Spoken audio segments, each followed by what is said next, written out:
Today, we're going to dive into the word guitar. It's a word that strikes a chord with music enthusiasts worldwide. Let's get started. Meaning: A guitar is a musical instrument with strings that are typically plucked or strummed. It's a versatile and popular instrument used in various musical genres, known for its ability to create beautiful melodies and rhythms.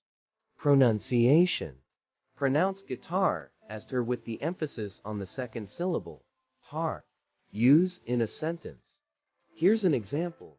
He played the guitar with such skill that the audience couldn't help but be captivated by the music.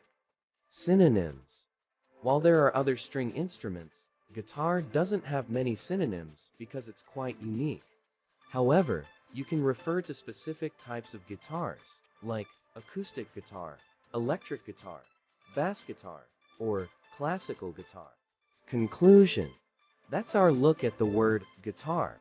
It's a beautiful instrument that has a special place in the hearts of musicians and music lovers around the world.